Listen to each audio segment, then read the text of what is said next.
Hello dear students, कैसे हैं आप सभी। आई होप कि आप लोग अच्छे होंगे, मस्त होंगे, ज़बरदस्त होंगे। और होली आने वाली है तो आप लोग होली के प्रिपरेशन में भी लगे हुए होंगे। तो मैंने आप लोगों को क्लास में एक बात बताया था कि होली से पहले एक टेस्ट कंडक्ट होने वाला है और उस टेस्ट में जो कुछ ऐसे चैप्टर्स दिए गए हैं जिसका मैं रिवाइज जो है आप लोगों को वीडियो के माध्यम से करवाने वाला था। और उसी के क्रम में हम लोग मिल रहे हैं आज के फर्स्ट वीडियो में। और आई होप कि ये चैप्टर और यह जो टॉपिक है आप लोग को इस वीडियो में बहुत ही ज़्यादा बेहतर समझ में आएगा। सबसे पहले मैं आपको बता दूं कि यह कोई लॉन्ग वीडियो होने वाला नहीं है, लॉन्ग हो सकता है लेकिन होने वाला नहीं है। इस वीडियो के माध्यम से हम लोग एक ऐसे चैप्टर को पढ़ रहे हैं जो कि बहुत ही ज़्यादा बड़ा है, लेकिन हम लोग उसको शॉर्ट वीडियो में देखने वाले हैं। डैट मीन्स कि कम समय में हो सके तो उसको बेहतर करने वाले हैं। इससे क्या होगा कि आपका ऑब्जेक्टिव का भी कॉन्सेप्ट और सब्जेक्टिव का भी कॉन्सेप्ट बहुत ही ज़्यादा क्लियर हो जाएगा। डैट मीन्स कि आप शॉर्ट क्वेश्चन को भी बेहतर कर पाएंगे और शॉर्ट क्वेश्चन के साथ साथ जो एक्सप्लेनेशन का जो सेक्शन होता है या समरी का जो सेक्शन होता है आप लोग थोड़ा थोड़ा सा उसको भी टच कर लेंगे। तो चलिए बने रहते हैं वीडियो में। और एक बात का ध्यान रखना है कि वीडियो को बीच में स्किप मत करना है, क्योंकि यदि आप स्किप करते हैं तो कोई ना कोई ऐसा टॉपिक होगा या ऐसा ऑब्जेक्टिव होगा जो आपके नज़रों से ओझल हो सकता है। इसीलिए वीडियो में वीडियो को शुरू से लेकर के अंत तक वॉच करना है, ठीक है। तो चलिए बिना किसी देर के हम लोग स्टार्ट करते हैं। तो सबसे पहले मैं आपको बता दूं कि आज हम लोग जिस चैप्टर को पढ़ने वाले हैं उस चैप्टर का आपका जो नाम होने वाला है वह चैप्टर का नाम है द अर्थ। यह आपके क्लास का चैप्टर 9 रेनबो का जो बुक है उसका चैप्टर 9 यह है, जिस चैप्टर का टाइटल जो है द अर्थ रखा गया है। तो सबसे पहले हम लोग जब किसी भी चैप्टर को पढ़ते हैं तो चैप्टर को पढ़ने से पहले हम लोग को ये जानना होता है कि उस चैप्टर में आखिर है क्या और क्या कारण है कि इस चैप्टर का टाइटल ये रखा गया है। इस चैप्टर को लिखने वाले कौन है, लिखने वालों ने इस चैप्टर में क्या क्या लिखा, उनका जन्म कहाँ हुआ था, उनका जन्म स्थल कहाँ था। सबसे पहले हम लोग इस बेसिक चीज़ पे बात करेंगे। तो जैसा कि आपको पता होगा कि इस चैप्टर का नाम द अर्थ चैप्टर ऐसा नहीं है कि यह अर्थ के बारे में है, भूमि के बारे में है, जिसमें कोई जमीनी विवाद को लेकर के हम लोग कुछ जो है स्टडी करने वाले हैं, अध्ययन करने वाले। बस इस चैप्टर का हेडिंग इसलिए द अर्थ रखा गया है क्योंकि इस चैप्टर के माध्यम से लेखक जो है एक ऐसी घटना का, एक ऐसे इवेंट का एनालिसिस करते हैं जिसमें वो बताते हैं कि हमारी पृथ्वी जो है, हमारी धरती जो है वह मॉडर्न समय में किस ओर जा रही है। इसीलिए इस चैप्टर का नाम द अर्थ रखा गया है। तो चलिए नेक्स्ट है, इस चैप्टर को लिखने वाले कौन है। तो इस चैप्टर को लिखने वाले हैं H.E. बेट्स। इस चैप्टर के राइटर का नाम हो जाएगा क्या, H.E. बेट्स।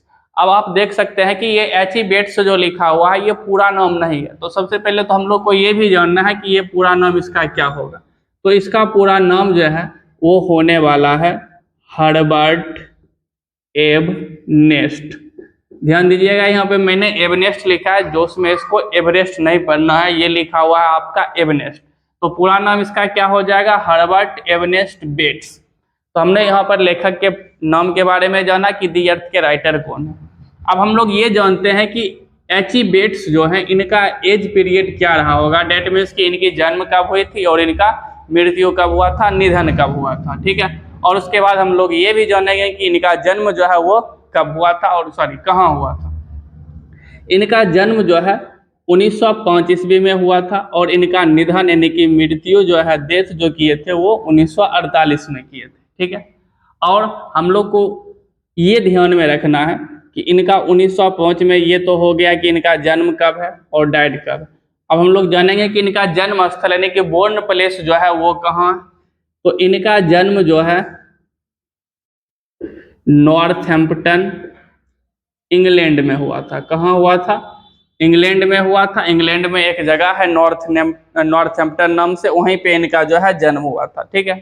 अब हम लोग ये जानते हैं कि कोई भी राइटर हो तो उनका कोई ना कोई गुण होता है, विशेषता होता है। गुण या विशेषता कहने का तात्पर्य है कि बहुत सारे लेखक होते हैं जो अलग अलग मुद्दों पे लिखा करते हैं।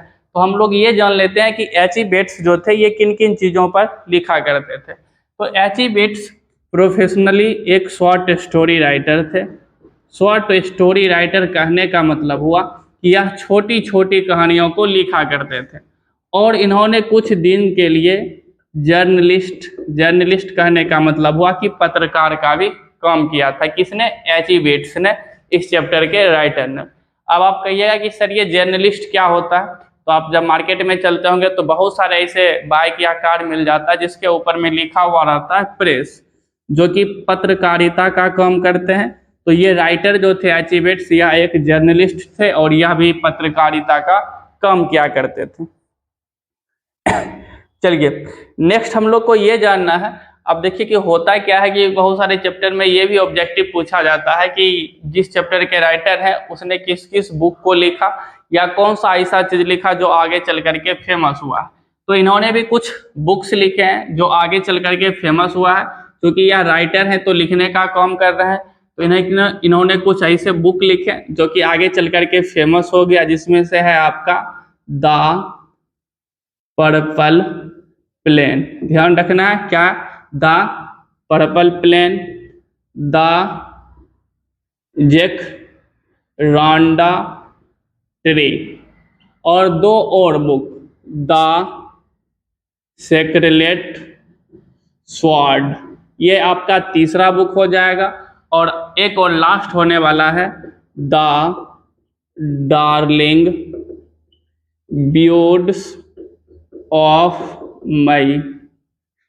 इंग्लिश एक लिटरेचर का या एक लिटरेचर है, तो इसमें से बहुत सारे ऐसे शब्द मिलते हैं जिसका न चाहते हुए कभी कभी ऐसा एक्सप्लेन करना पड़ता है जिसका मैं करना नहीं चाहता हूँ। अब कुछ बच्चा डार्लिंग को देख करके गलत मन में भी विचार लाया होगा, तो गलत विचारों से बच करके रहना है। बिकॉज इसका रीजन क्या है कि our mind depends on our thought, that means कि हमारी मस्तिष्क जो होती है वह हमारे विचारों पर निर्भर करती है। इसीलिए कभी भी दिमाग में हमेशा निगेटिव थिंकिंग से बचना है, दिमाग में निगेटिव चीज़ों को कम लाना है, ठीक है। तो चलिए इन्होंने 4 ऐसे बुक लिखे जो आगे चल करके फेमस हुआ था, जिसमें से फर्स्ट बुक है आपका the purple plane, the jacaranda tree, the secret sword और the darling buds of May. तो चलिए यहाँ तक आप लोगों ने जाना अबाउट राइटर, डेट मीन्स कि लेखक के बारे में जिन्होंने इस चैप्टर को लिखा। अब क्वेश्चन ये उठता है कि सर आप जिस चैप्टर को पढ़ा रहे हैं या मैं जिस चैप्टर को पढ़ रहा हूँ वह चैप्टर किस प्रकार का है। तो यह चैप्टर जिसको आप लोग पढ़ रहे हैं द अर्थ, यह एक शॉर्ट स्टोरी है। कैसी स्टोरी है? शॉर्ट स्टोरी है, ठीक है। हर एक चैप्टर में कुछ ना कुछ ऐसा टाइप्स होता है, जैसे आपका कोई चैप्टर ऐसे हो सकता है, कोई चैप्टर आपका स्पीच हो सकता है, कोई चैप्टर आपका ऑटोबायोग्राफी हो सकता है, ऑटोबायोग्राफी को हिंदी में हम लोग आत्मकथा कहते हैं, और कोई चैप्टर आपका ड्रामा हो सकता है, और कोई चैप्टर आपका स्टोरी होगा। तो यह चैप्टर एक स्टोरी है और एक शॉर्ट स्टोरी है। नेक्स्ट क्वेश्चन ये उठता है कि सर ये तो शॉर्ट स्टोरी है, चलिए मैंने इस बात को मान लिया, लेकिन शॉर्ट स्टोरी में भी यह किस प्रकार का स्टोरी है? तो मुख्य रूप से 2 प्रकार के स्टोरी होते हैं, एक होता है सुखमय कहानी और एक होता है दुखमय कहानी। जो कहानी सुखमय होता है उसको हम लोग कॉमेडी स्टोरी कहते हैं, और जो कहानी दुखमय होता है उसको हम लोग ट्रेजेडी स्टोरी कहते हैं। और इस कहानी में क्या होता है कि शुरू में यह कुछ कॉमेडी के जैसा फील देता है, लेकिन आफ्टर सम टाइम जब हम लोग लास्ट में चले जाते हैं तो इस चैप्टर को देख करके ऐसा लगता है कि जैसे कि इसके अंदर कोई ऐसा फीलिंग बचा हुआ है, एक ऐसा इमोशन है जिसको देख करके या जिसको फील करके हम लोग थोड़ा सा इमोशनल हो जाते हैं, जिसके कारण हमारा यह कहानी जो है कॉमेडी से उठ करके ट्रेजेडी की ओर चली जाती है। तो यह एक ट्रेजेडी स्टोरी है, डेट मीन्स की दुखमय का कहानी है। अब दुख किसका किसका है, फिर ये भी सवाल उठता है। तो दुख जो है इस चैप्टर में बताया गया है कि किसका है, और कॉमेडी यानी कि सुख जो है वो किसका है। तो चलिए हम लोग इसको भी बैलेंस करते हैं। तो देखिए ये चैप्टर जो है, यह चैप्टर इंग्लैंड का एक कहानी है। कहाँ का यह कहानी है? नॉर्थहैम्पटन, जहाँ पे लेखक रह रहे थे वहीं में इंग्लैंड का ही एक जगह है नॉर्थहैम्पटन। लेखक बताते हैं कि उसी में यहाँ इंग्लैंड के किसी कंट्री साइड में, डेट मीन्स की ऐसा किसी गांव वगैरह का एक कहानी है। और इस कहानी में मुख्य रूप से 2 किरदार होते हैं, और बीच में एक किरदार जो है वो एंटर करता है, और जो बाद में चल करके इस कहानी का विलन बन जाता है। विलन कहने का मतलब खलनायक, जिसके कारण ये कहानी कॉमेडी से उठ करके ट्रेजेडी की ओर जाती है। तो चलिए इस नाम को हम लोग अभी हाइड करके रखेंगे, सस्पेंस के लिए कुछ ना कुछ होना जरूरी है। तो हम लोग ये दोनों व्यक्ति के बारे में जान लेते हैं कि ये दोनों कौन है। तो एक जो व्यक्ति है जो इस कहानी का मुख्य रूप से मेन रोल है वो है बेंजी, और दूसरे जो हैं वो है इनका पिता जॉनसन। इस स्टोरी में जो है हम लोग जॉनसन एक किसान है और इनके बेटे का नाम है बेंजी। इन्हीं के बारे में पढ़ने वाले हैं कि जॉनसन क्या थे, बेंजी कैसा था, और बेंजी आगे चल करके क्या करता है, और जॉनसन का आगे चल करके क्या होता है। ठीक है, तो चलिए इसी को हम लोग आज देखने वाले हैं और आई होप कि आप लोगों को मजा आएगा। तो हमेशा वीडियो में बने हुए रहना है, आपको स्किप नहीं करना है। चलिए यहाँ से हम लोग जो है पैराग्राफ का देखते हैं कि पैराग्राफ में क्या क्या बताया गया है। लाइन बाय लाइन हम लोग हर एक स्टेप को स्टेप लेते हुए धीरे धीरे क्या करेंगे, स्टोरी को खत्म करेंगे। तो सबसे पहले पैराग्राफ में ये बताया जाता है कि जॉनसन नाम का एक व्यक्ति है। क्या नाम है भैया? जॉनसन। ठीक है, और जॉनसन जो है यह एक पेशे से किसान है। किस टाइप का किसान है तो ध्यान रखिएगा, यह एक टेनेंट फार्मर। ऑब्जेक्टिव में आपको पूछ भी सकता है कि यह किस प्रकार का किसान है, तो याद रखना है कि यह एक टेनेंट फार्मर है। ठीक है, और इनके पास क्या क्या है, तो इसके पास जो है एक है टू व्हीलेड कार्ट। टू व्हीलेड कार्ट का मतलब हुआ कि दो पहिए वाली बैलगाड़ी। इसके पास काम को करने के लिए एक मेयर, दैट मीन्स कि घोड़ा या घोड़ी जो भी है वो रखा गया है। और लास्ट में इनके पास बताया जाता है कि इनके पास जमीन जो थी वह टोटल का टोटल 4 एकड़ था। ये आपको ऑब्जेक्टिव में पूछेगा how many lands were Johnson, that means कि जॉनसन के पास जो था वो कितनी जमीन थी। तो ध्यान रखिएगा कि जॉनसन के पास जो है 4 एकड़ जमीन थी, और इनके पास एक बेटा था, एक लौता ही बेटा था, केवल एक ही बेटा था। और इनके बेटे का नाम जो था वो था बेंजी। क्या नाम था इनके बेटे का नाम? बेंजी। अब लेखक बताते हैं कि ये बेंजी जो थे शुरुआती दौर में, डेट मीन्स कहानी के फर्स्ट स्टेज में इनकी उम्र जो थी वो 13 साल था। बेंजी का उम्र अगर पूछेगा तो बताना है कि he was 13 years old, date means कि वह 13 साल का था। अब लेखक बेंजी के बारे में कुछ चीज़ों को बताते हैं। सबसे पहले बताते हैं कि बेंजी जो है यह एक सिंपल माइंडेड बॉय है। सिंपल माइंडेड मतलब हो गया कि यह दिमाग से ज़्यादा एक्टिव नहीं था, थोड़ा सा इसका मानसिक ग्रोथ जो था, मेंटली ग्रोथ जो था वह काफ़ी कम हुआ था, कम मेच्योर पर्सन था।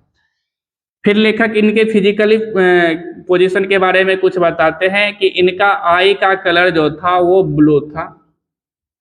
जरूरी नहीं है ये सबको जानना, फिर भी हम लोग जान लेंगे। चलिए उसके बाद लेखक ये बताते हैं कि इसका हेयर का जो कलर था वो था ब्राउन। कैसा था हेयर का कलर? या इनके हेयर का कलर था ब्राउन। और इसमें एक खासियत क्या थी कि इसके फेस पे हमेशा एक सिंपल स्माइल रहता था, डेट मीन्स की छोटी सी मुस्कान रहा करती थी। ज़्यादा मुस्कुराता नहीं था ये, डेट मीन्स की ज़्यादा खुश रहता था लेकिन पता नहीं चल पाता था, थोड़ा सा हंसते रहता था, सिंपल स्माइल रहता था। और ये सबसे पहले क्या रखेंगे, बोलेंगे कि Benji was 13 years old simple minded boy. अगर पूछेगा कि who was Benji, date means कि बेंजी कौन था, तो आंसर उसको बताएंगे कि Benji was 13 years old simple minded boy. That means Benji जो था वह 13 साल का एक सिंपल माइंडेड लड़का था। चलिए तो यहाँ से आपका एक शॉर्ट क्वेश्चन भी आई होप कि क्लियर हो गया होगा। आप देख सकते हैं कि यह 13 साल का है, तो इसकी शिक्षा दीक्षा भी कुछ चल रही होगी, तो इसके एजुकेशन के बारे में भी हम लोग कुछ जान लेते हैं। इनकी शुरुआती जो पढ़ाई थी वो प्राइमरी स्कूल से स्टार्ट हुआ था। प्राइमरी स्कूल कहने का मतलब हो गया आपका प्राथमिक विद्यालय। ठीक है, कौन सा स्कूल? प्राथमिक विद्यालय। स्कूल का 3 स्टेज मुख्य रूप से होता है, प्राइमरी स्कूल, मिडिल स्कूल और हाई स्कूल। प्राथमिक विद्यालय, मध्य विद्यालय और उच्च विद्यालय। तो यह एक प्राइमरी स्कूल के छात्र थे, डेट मीन्स के प्राथमिक विद्यालय के छात्र थे। कौन? बेंजी।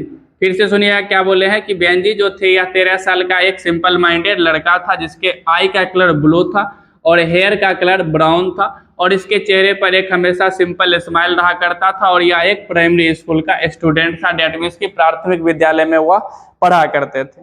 अब होता क्या है कि जब धीरे धीरे इसका एज बढ़ जाता है तो इनके माता पिता को यह फील होता है, बहुत सारे हमारे गांव में भी ऐसे बच्चे पाए जाते हैं, उम्र बढ़ते जाती है लेकिन फिर भी उसका नदानीपन जो होता है वो खत्म नहीं होता है, डेट मीन्स उसके अंदर मेच्योरिटी नहीं आती। तो इनके पिता जो थे जॉनसन, और इनकी माता जो थी, बेंजी के माता पिता यानी कि इनके पेरेंट्स, इनको इस बात का टेंशन हो गया भैया इसका धीरे धीरे एज तो बढ़ता जा रहा है, लेकिन हो क्या रहा है कि इसका जो है मानसिक विकास नहीं हो पा रहा। तो इन लोगों ने एक दिन ये डिसाइड किया कि चलो ऐसा करते हैं कि इसको एक डॉक्टर के पास लेकर के जाते हैं, एक चिकित्सक के पास लेकर के जाते हैं। तो फाइनली क्या किया जाता है कि जॉनसन जो थे अपनी पत्नी के साथ और अपने बेटे बेंजी के साथ एक डॉक्टर के पास जाते हैं। डॉक्टर के पास क्यों जाते हैं? तो बेंजी को लेकर के जाते हैं यह दिखाने के लिए कि इसका मेंटली ग्रोथ जो है वो कैसे होगा। तो जब डॉक्टर के पास जाते हैं तो डॉक्टर इन्हें एक एडवाइस कहने का अर्थ होता है सलाह, एक सलाह देते हैं। क्या चीज़ का? तो बताते हैं कि ऐसा किया जाए कि बेंजी को कुछ ऐसा काम दे दिया जाए जिसमें इसको इंटरेस्ट हो। जैसे हमारे गांव में, आपके समाज में एक एग्जाम्पल दिया जाता है कि जब कोई लड़का जो है हद से ज़्यादा थोड़ा सा क्या हो, मतलब फैमिली से बाहर होने लगे, तो उसको कहा जाता है कि इसको क्या करवा दिया जाए, लास्ट में शादी करवा दिया जाए, क्योंकि जब इसके ऊपर थोड़ी सी जिम्मेवारी आएगी तो इसका जीवन संभलेगा और परिवार के सुख दुख को भी समझेगा। तो इसने भी क्या किया, डॉक्टर ने इन्हें ये एडवाइस दिया कि क्यों ना आप और हम इसे एक ऐसा काम दे दें जिसमें इसको इंटरेस्ट हो, कहने का मतलब है कि जिसमें इसको कुछ ना कुछ रुचि हो। तो फाइनली डॉक्टर इनको सजेस्ट करते हैं कि इन्हें जो है एक छोटा सा बिजनेस दे दिया जाए, काम करने के लिए कुछ दे दिया जाए। तो डॉक्टर के ही एडवाइस से इनके माता पिता जो है इन्हें हैंस के बिजनेस में इनका इंटरेस्ट जगाते हैं, मुर्गियों के बिजनेस में। डॉक्टर ने इन्हें सजेस्ट दिया था कि इन्हें जो है मुर्गियों को पालना चाहिए, हो सकता है कहीं मुर्गियों के बिजनेस में इसको इंटरेस्ट हो। किसको? बेंजी को। तो फाइनली क्या किया जाता है, बेंजी के लिए जो है कुछ मुर्गियों खरीद करके लाया जाता है। अब हम लोग ये जानेंगे कि बेंजी के लिए जो है कितनी मुर्गियों को खरीद करके लाया जाता है। तो चलिए शुरुआती फर्स्ट स्टेज में बेंजी के पास जो है टोटल 10 से 12 मुर्गियों खरीद करके रखा जाता है। 10-12 मुर्गियों का मतलब हुआ अबाउट 8 डजन। ये ऑब्जेक्टिव में आपको पूछा गया क्वेश्चन है कि बेंजी के पास टोटल कितनी मुर्गियां थी। तो फर्स्ट बार जब इन्हें मुर्गियों खरीद करके दे दिया जा रहा था तो उस समय इसके पास लगभग 1 दर्जन यानी कि 10 से 12 मुर्गियां इसके पास थे। किसके पास? बेंजी के पास। ठीक है।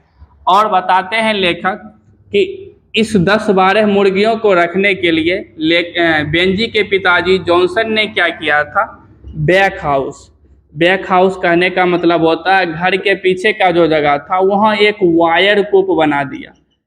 वायर कूप कहने का मतलब होता है मुर्गियों के रहने के लिए एक जगह होती है, जो घर जो बनाया जाता है उसको कहते हैं वायर कूप। ठीक है।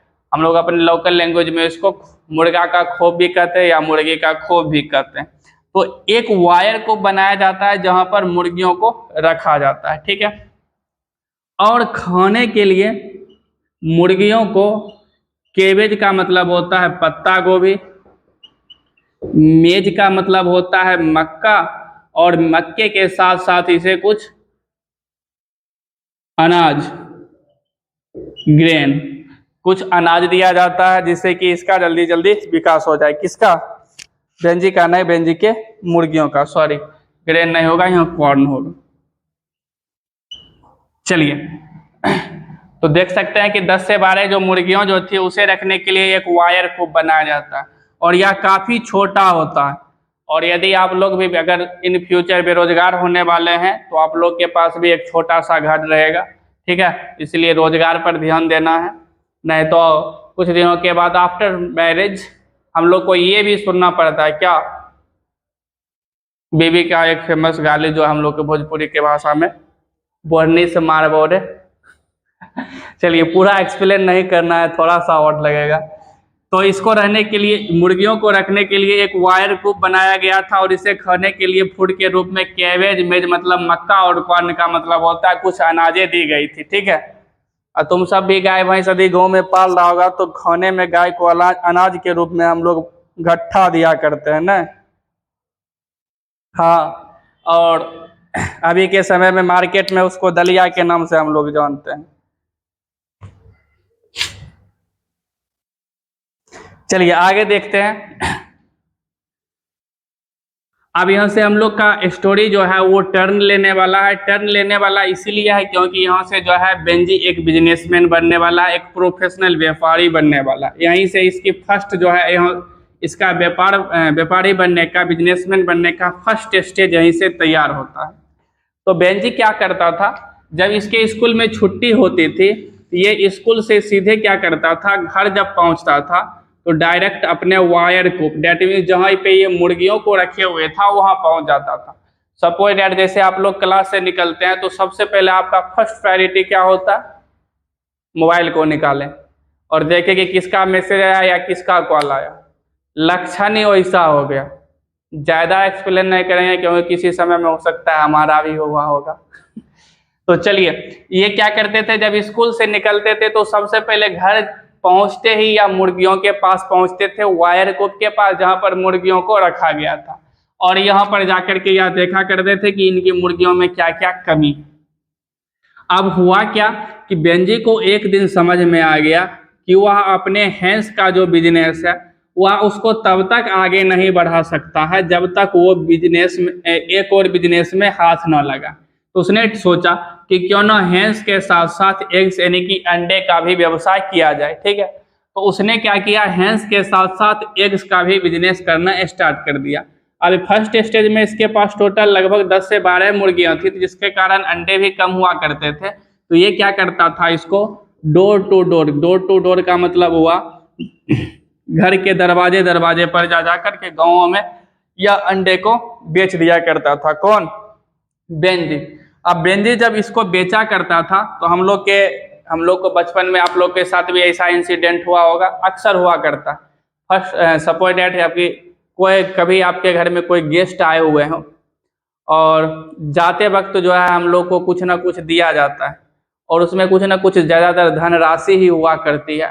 तो हम लोग क्या करते हैं, उस धनराशि को छिपाने का कोशिश करते, लेकिन जो ही मम्मी पापा को पता चल जाएगा, ज़्यादातर तो मम्मी को पता चल जाएगा कि फलना में कोई आए हुए थे एक रिश्तेदार और धनराशि ज़्यादा दे करके बच्चे को गए हैं, तो ये क्या करती है, मम्मी जो है उसको छिपा करके तुमसे फुसला के किसी तरह से पोट पाट करके उस रुपये को रख लेगी अपने पास, और यह सिंपैथी दिया जाता है कि बाद में अगर तुमको ज़रूरत पड़ेगा तो हम तुमको दे देंगे। तो इसकी माँ जो थी, किसकी माँ, बेंजी की माँ जो थी, इसने क्या किया था, बेंजी जब अंडे यानी कि एग्स को जब बेच करके आता था तो वह उस रुपये को एक कप बोर्ड में रखा करती थी। कप बोर्ड कहने का मतलब वो जैसे आप लोग पिग्गी बैंक रखते हैं, पिग्गी बैंक मतलब चुक्का जिसमें रुपया हम लोग रखते हैं। ठीक है, तो इसकी माँ ने क्या किया था, एक कप बोर्ड में इसका जो टोटल अर्निंग हुआ करता था अंडे को बेच करके, उस अर्निंग को वो उस कप बोर्ड में रख देती थी।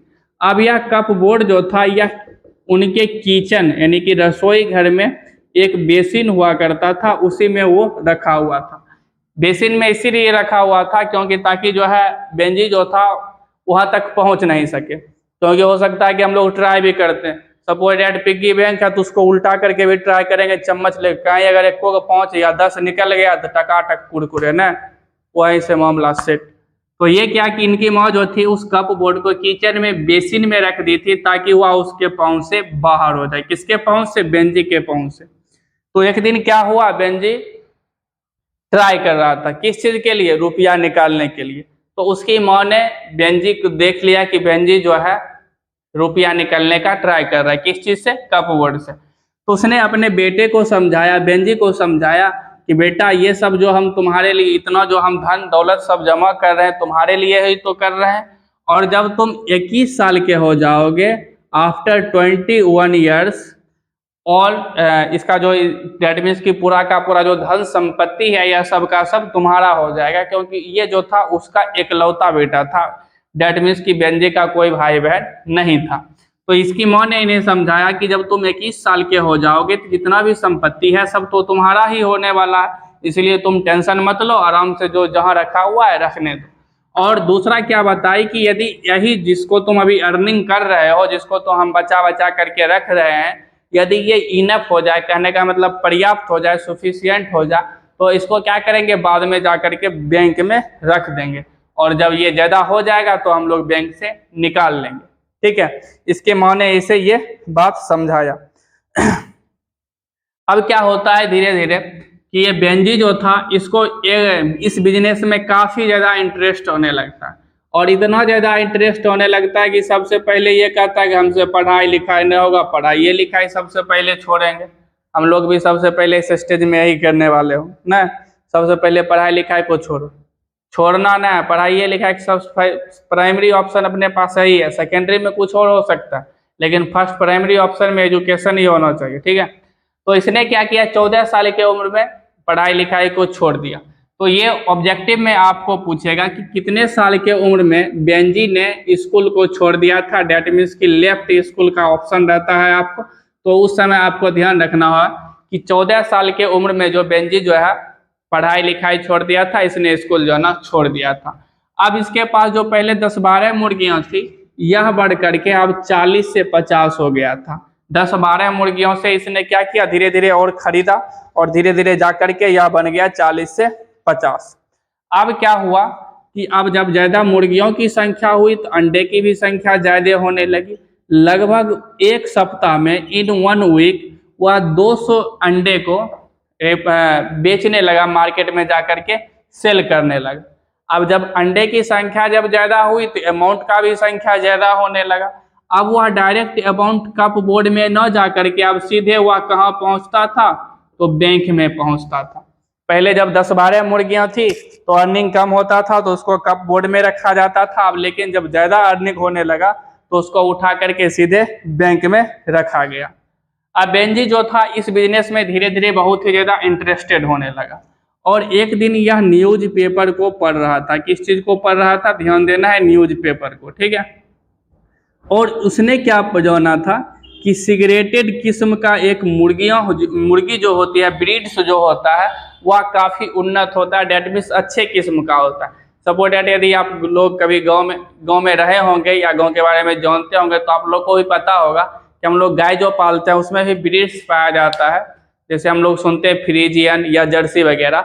उसी तरह से इसने पढ़ा था कि न्यूज पेपर में एक सिगरेटेड किस्म का नाम का एक मुर्गी होता है जो कि काफ़ी उन्नत किस्म का है। तो इसने क्या डिसाइड किया कि अब वो इसी मुर्गियों को पालेगा, और उसी न्यूज में उसने ये भी पढ़ा था कि मुर्गियों को चलने फिरने के लिए ज़्यादा जगह होना चाहिए, ठीक है, और हवा यानी कि पर्याप्त मात्रा में एयर होना चाहिए, जिससे इससे क्या होता है कि मुर्गियों का विकास बहुत ही जल्द होता है, ठीक है।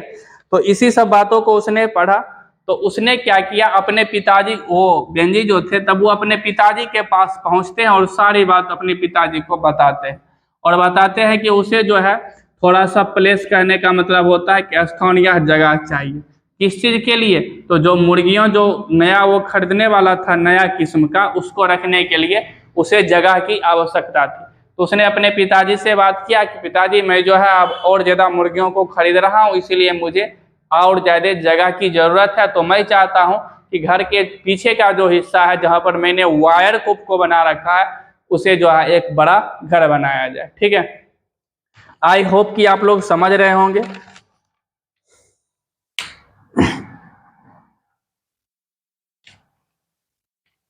चलिए, तो बहुत बच्चे ऐसे भी होंगे जिसे समझ में आ भी रहा होगा, लेकिन अगर ऊपर से ऑप्शन आता है चैट का तो मन जो है थोड़ा सा बेचैन टाइप का हो जाता है, एक्साइटमेंट आ जाता है कि नहीं इसको छोड़ करके पहले वो डन कर लेते हैं, वीडियो तो भैया बाद में भी देख लेंगे, ठीक है।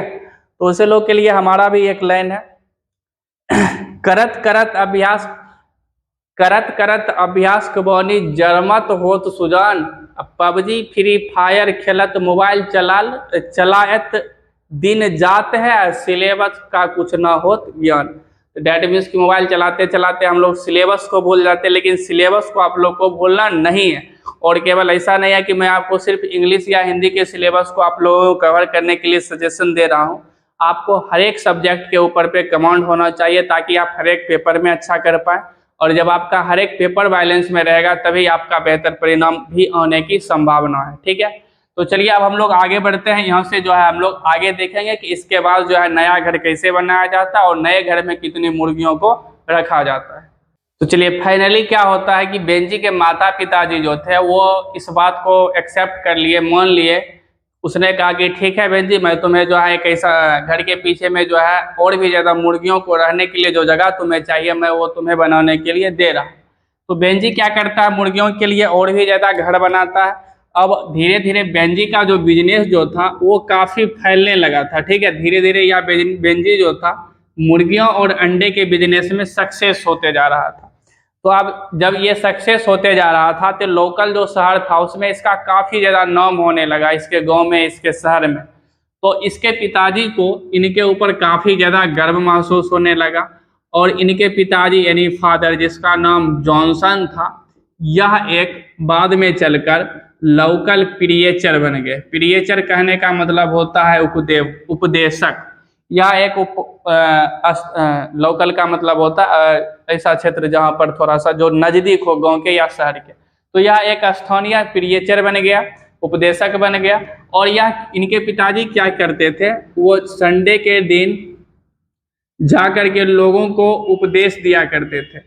और यह ज़्यादातर अपना समय जो है अब चौपाल करने का मतलब हुआ कि गांव का ऐसा जगह जहाँ पर ज़्यादातर लोग बैठा करते थे, तो वहाँ पर जा कर के चौपाल पर बैठ कर के यह लोगों को उपदेश दिया करते थे। क्या उपदेश दिया करते थे, तो ये बताते थे कि देखो यह हमारी अर्थ जो है यह भगवान के द्वारा बनाया गया है और भगवान जो है सभी का क्या करते हैं, ख्याल रखते हैं, ठीक है।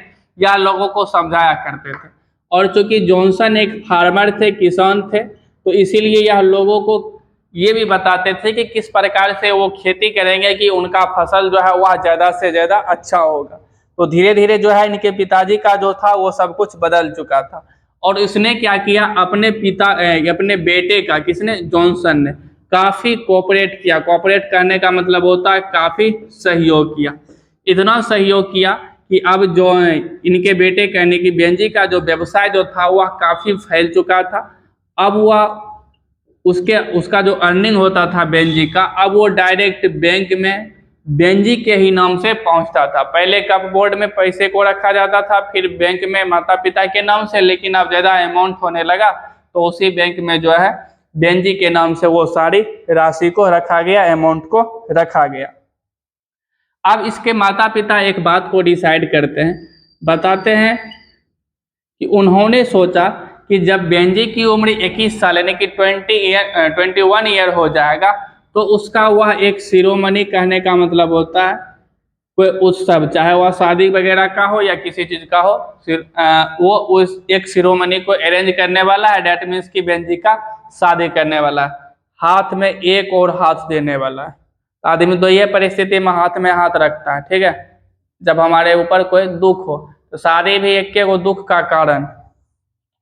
हाँ, तो इसके लिए तुम सुनो।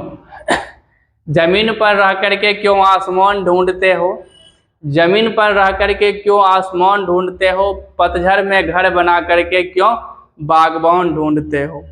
प्रेम, स्नेह, लगाव, यही सब दुख का मुख्य कारण है क्यों अपने मौत का सामान ढूंढते हो, ठीक है। तो इसको जो है ये सजेशन दिया गया था। इसके माता पिता ने ये सोचा कि जब बेंजी 21 साल का हो जाएगा तो वो उसका शादी वगैरह करवा देंगे, ठीक है। लेकिन बेंजी जो था वो इस बात के लिए तैयार नहीं हुआ और धीरे धीरे क्या हुआ कि इसकी शादी जो थी वह कैंसिल हो गई 21 साल की उम्र में। अब धीरे धीरे क्या हुआ कि जब जॉनसन का बेटा बेंजी का उम्र 21 साल का हो गया तो 21 साल के बाद क्या होता है कि अपने पिता का जो संपत्ति है उस पर उसके संतान यानी कि बेटे का हक हो जाता है। तो इनके पिताजी ने किया, जब यह 21 साल का हो गया तो उसके पास जो पासबुक था जॉनसन के पास, उसने अपने पासबुक को सोचा कि क्या करते हैं, बेंजी को दे देते हैं। तो बेंजी उस पासबुक को ले लेता है और सबसे पहले पासबुक लेने के बाद उसमें से अमाउंट को चेक करता है कि उसमें टोटल कितना अमाउंट है। तो अमाउंट देखने के बाद पता चलता है कि उसमें से जो है टोटल 230 पाउंड है। कितनी राशियां हैं, 230 पाउंड। ये ऑब्जेक्टिव के लायक क्वेश्चन है, इस बात को आप लोग ध्यान रखिएगा कि उस पासबुक में जब उस पासबुक को खोला गया था तो उसमें 230 पाउंड था। अब ज्यों ही इसे पासबुक मिलता है बेंजी को तो उसका फेशियल इंस्प्रेशन जो है वो काफ़ी चेंज हो जाता है, उसमें काफ़ी बदलाव आता है। वो क्या करता है, डायरेक्ट जो उसको पासबुक दिया गया था वो उसे सीधे अपने पॉकेट में रख लेता है। अब पॉकेट में रखने के बाद जब उनके माता पिता इस चीज़ को देखते हैं तो उन्हें काफ़ी दुख होता है। उसने अपनी सारी जीवन की कमाई जो थी, जो उसे बचा करके सेविंग करके रखा हुआ था, जो वो जब अपने बेटे को दे रहा था तो बदले में उसके बेटे ने उसे कम से कम एक थैंक यू यानी कि धन्यवाद तक नहीं बोला, जिसके कारण क्या होता है कि इनके माता पिता को काफी ज्यादा दुख होता है, लेकिन वो उसको कुछ बोल भी नहीं पाते। फाइनली एक दिन क्या करते हैं, इनके माता और पिता पूछते हैं, बेंजी मैंने जो तुम्हें पासबुक दिया था उसमें जो अमाउंट था तुम उस अमाउंट को क्या करने वाले हो। तो बेंजी बताता है कि अपने पिता को बताता है कि मैं जो है उस अमाउंट से यानी कि उस रुपये से ए पीस ऑफ लैंड का मतलब हुआ जमीन का एक टुकड़ा, अपने पिताजी को बताते हैं कि मैं जो है एक जमीन का टुकड़ा खरीदने वाला हूँ।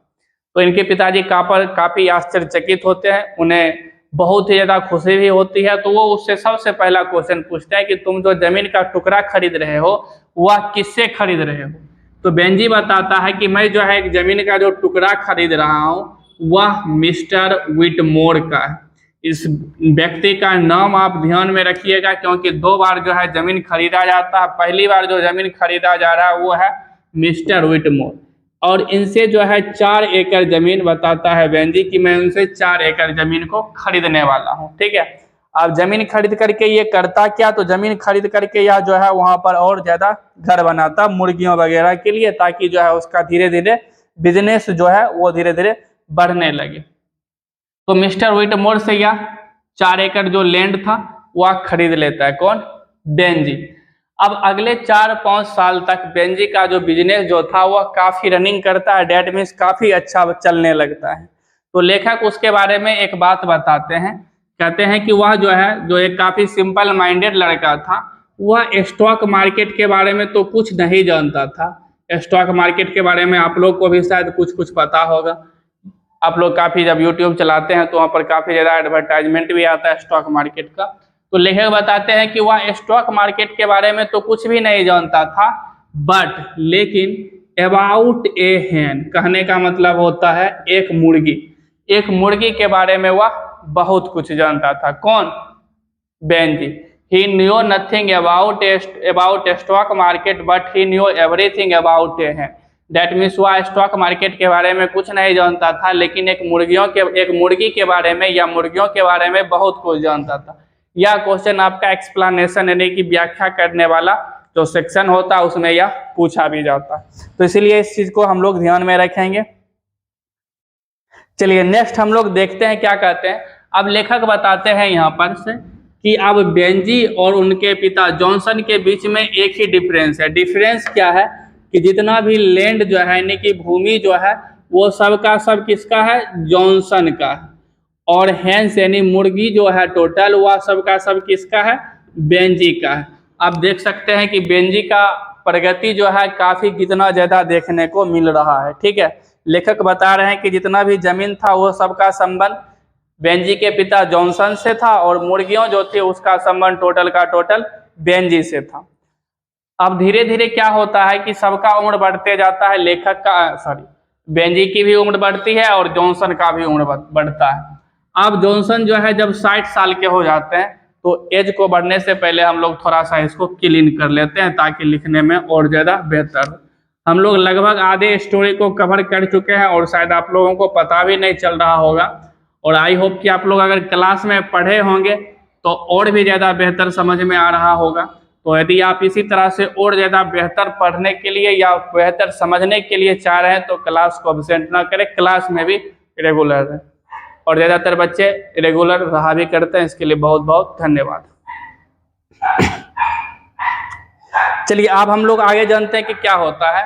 अब बेंजी की उम्र लगभग 60 साल का हो जाता है, 60 या 65 साल के बीच में यह रहता है।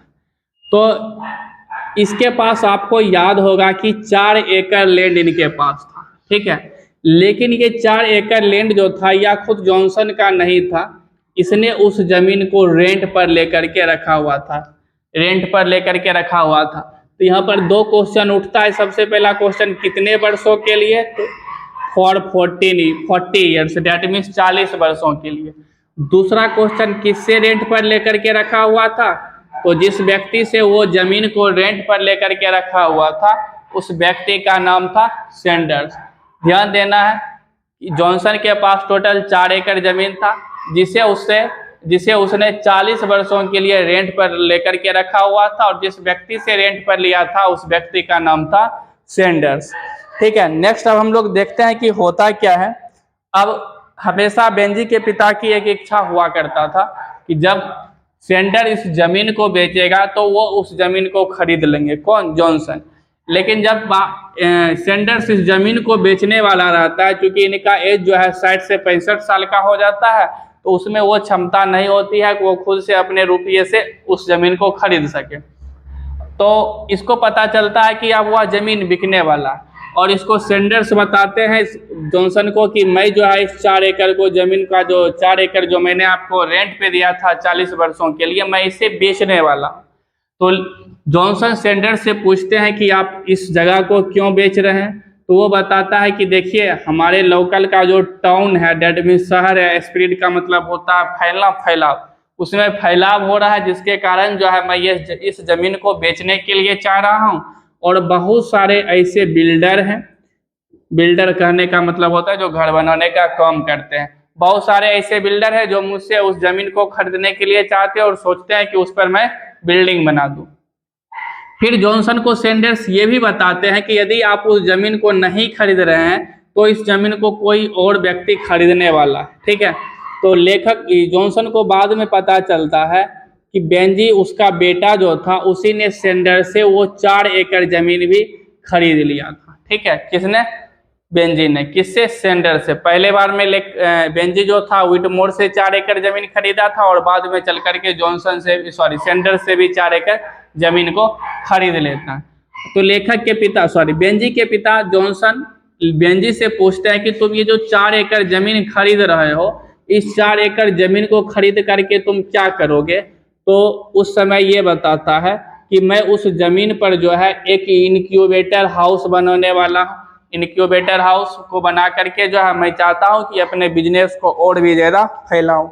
ये बात कौन बोल रहा था? ये बात बोल रहा था बेंजी। किनको? अपने पिताजी को। अब होता क्या है कि सब कुछ अच्छे चलते रहता है, बेंजी का बिजनेस जो था वह काफ़ी ज़्यादा ग्रो भी करता है। अब बेंजी की एज जो थी, यानी कि उम्र जो था, वह लगभग 40 साल का हो चुका था, और बेंजी का बिजनेस इतना ज़्यादा फैल चुका था कि अब वह अकेले उस काम को करने में असक्षम था। तो इसने डिसाइड किया कि वह एक लेबर एम्प्लॉय को रखेगा। किस काम के लिए? तो मुर्गियों की जो मुर्गी जो पाल करके रखा है उसकी देखभाल के लिए। और यहीं से एक विलन का एंट्री होती है, विलन की एंट्री होती है, लड़की है। ठीक है, इसीलिए जो है, और यहाँ से हम लोग जो है आगे जानेंगे कि अब क्या होता है। तो फाइनली ये डिसाइड कर लेता है कि मैं अब काम को अकेले करने में सक्षम नहीं हूँ, इसलिए मैं एक मजदूर को रखने वाला हूँ। और इसे यहीं से जो है एक लेबर को रखा जाता है जिसका नाम है फ्लोरेंस। ठीक है, ध्यान देना है कि बाद में यही चल करके ही फ्लोरेंस जो है इस पूरे कहानी को कॉमेडी से ट्रेजेडी में बदल देती है। तो ये फ्लोरेंस जो है, इसको लेबर के रूप में बेंजी जो है रख लेता है अपने घर में मुर्गियों का देखभाल करने के लिए।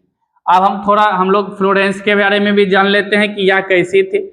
कि यह भी देखने में काफ़ी ज़्यादा सिंपल एंड अगली का मतलब होता है कुरूप लड़की थी। ठीक है, और इसका लेखक इसके बारे में बताते हैं कि इसका लेग जो था वो काफ़ी हैवी, डेट मीन्स भारी भरकम था। ठीक है, तो लेग अभी भी ज़्यादा लड़कियों का लेग ज़्यादा ही भारी भरकम रहता है। ठीक है, आफ्टर सब मैरिज ये सब पता चलता है। तुम लोग अभी एक्सपीरियंस नहीं कर पाएगा, हम भी नहीं कर पाए, लेकिन तुम लोग भी कर पाएगा। ठीक है, तो इसका लेग जो था वो काफ़ी हैवी था, वह देखने में काफ़ी अगली थी, डेट मीन्स की बहुत ही ज़्यादा क्रूप थी। और इसका हेयर का जो कलर था, देख भाई क्या क्या पढ़ना पड़ रहा है लेकिन क्या करोगे, पढ़ना पड़ेगा। इसका हेयर का जो कलर था वो ग्रे था। ठीक है, और दूसरा क्या बात था कि इस फ्लोरेंस को बेंजी के माता और पिता जो थे वह बिल्कुल भी ज़्यादा पसंद नहीं करते थे, उन्हें यह कभी पसंद नहीं आती थी। इनको, बेंजी के माता और पिता को। फिर भी जो था वो काम के लिए बेंजी उसको रखे हुए था, तो वो अपना काम आराम से कर रही थी। अब धीरे धीरे क्या हुआ कि बेंजी को पहली बार लाइफ में मुर्गियों को छोड़ करके, दैट मीन्स विदाउट हैंड्स, पहली बार किसी अन्य चीज में दिल लगा था। ठीक, और धीरे धीरे वह प्रेम का एक रूप ले लिया, किसके साथ? फ्लोरेंस के साथ। और धीरे धीरे बेंजी जो था फ्लोरेंस से बहुत ही ज़्यादा उसको लगाव हो गया था, इतना लगाव हो गया था कि जब वह मुर्गियों की देखभाल किया करती थी, मुर्गी का जो घर वगैरह होता था उसका साफ सफाई किया करती थी, तो आराम से ये बेचारे देवदास की तरह चिल्ल होकर के बस उसको देखते रहते थे, निहारते रहते थे। और तुम सब के भाषा में आंख को सेकते रहता था। कौन? बेंजी। किसको देख करके? फ्लोरेंस को देख करके। तो बाद में धीरे धीरे ये जो है उसके प्रेम में बहुत ही ज़्यादा डूब जाता है और वो ये डिसाइड करता है वह अपनी शादी जो है किससे करने वाला है? फ्लोरेंस से। तो उसकी मम्मी और पापा उसको इस बात के लिए एक बार समझाते हैं कि तुम इससे पहले ये सोच लो कि तुम इसको रखोगे कहाँ? किसको? फ्लोरेंस को। क्योंकि जब शादी तुम कर लेगा तो शादी करने के बाद जो है थोड़ा सा तुमको जो है रहने के लिए जगह भी चाहिए, और यह देखने में ज़्यादा खूबसूरत भी नहीं थी, इसलिए वो इनके माता पिता चाहते थे कि इसका शादी फ्लोरेंस के साथ नहीं। लेकिन बेंजी जो था वह अलग ही टाइप का व्यक्ति था। वो ये नहीं सोच रहा था कि उसे एक खूबसूरत लड़की की आवश्यकता है, एक तेज लड़की की आवश्यकता है। वो उसके दिमाग में बस ये बैठा हुआ था कि उसे एक ऐसी लड़की की आवश्यकता है जो उसका बिजनेस में हेल्प कर सके, डेट मीन्स की काम में हाथ बटा सके। तो उसने ये डिसाइड किया कि बेंजी जो है फ्लोरेंस से शादी कर करके उसी घर में, उसी हाउस में रहेगा। फाइनली होता क्या है, आप लोग कभी मूवी देखे होंगे तो आप लोग को पता होगा कि हाल फिलहाल में एक वर्ड ट्रेंडिंग कर रहा है जिसका नाम है लिविंग रिलेशनशिप, जिसमें जिसमें क्या होता है कि विदाउट मैरिज लड़के और लड़कियां एक साथ रह सकती है, और इस पे जो है प्रॉपर हम लोग उसके ऊपर कुछ एक्शन भी नहीं ले सकते क्योंकि ऐसा जो है एक लॉ बनाया गया है। ठीक है, तो बेंजी और फ्लोरेंस जो थी उसी घर में लिविंग रिलेशनशिप में रहने लगती है। कौन कौन? बेंजी और फ्लोरेंस। तो देखेगा अक्सर शादी के बाद लड़का का एक स्थिति हो जाता है। कैसा स्थिति हो जाता है उसको देखो, इधर से ये पौनी है और इधर से ये धरती है। तुम यहाँ बीच में खड़ा रहेगा, पौनी में जो है इधर से तुमको मगरमच्छ खींच रहा होगा, इधर धरती पर से मान लेते हैं कि तुमको हाथी ये खींच रही। ये काम करती है माँ, इधर से ये हो गई पत्नी। आई बेचारा बीच में बैलेंस करके दोनों तरफ से हाथ एक इधर दिया हुआ, एक हाथ उधर दिया हुआ, दोनों तरफ से हाथ खिंचा रहा। तो बेंजी और जब फ्लोरेंस का शादी हो गया तो इसकी माँ जो थी, बेंजी की माँ, उनको फ्लोरेंस कभी भी पसंद नहीं आती थी। तो वो क्या करती थी, कभी कभी बीच बीच में फ्लोरेंस को डांटते फटकारते रहती थी। तो एक दिन क्या हुआ कि फ्लोरेंस जो थी वह अनटेंसिल का मतलब होता है बर्तन, वह बर्तन को धो रही थी और बेंजी की माँ उसको जाकर के टोक देती है कि बिना सोडा के बर्तन साफ होने वाला नहीं है, इसीलिए। और बर्तन में भी सस्पेन था जिसमें हम लोग चाय बनाते हैं। ठीक है, तो फ्लोरेंस को काफ़ी ज़्यादा गुस्सा आ गया तो सोचा कि सस्पेन ही दे दे, लेकिन मारती न है। वो क्या करती है, फ्लोरेंस जा करके अपने हस्बैंड बेंजी को ये सारा बात बताती है कि आपकी माँ जो थी हमको हमेशा डांटते फटकारते रहती है, जब हम कोई काम को करने जाते हैं तो बीच बीच में उसमें अड़चन डालते रहती है, बाधा डालते रहती है। ठीक है, तो ये बात जब फ्लोरेंस से बेंजी को पता चला तो उसे अच्छा नहीं लगा।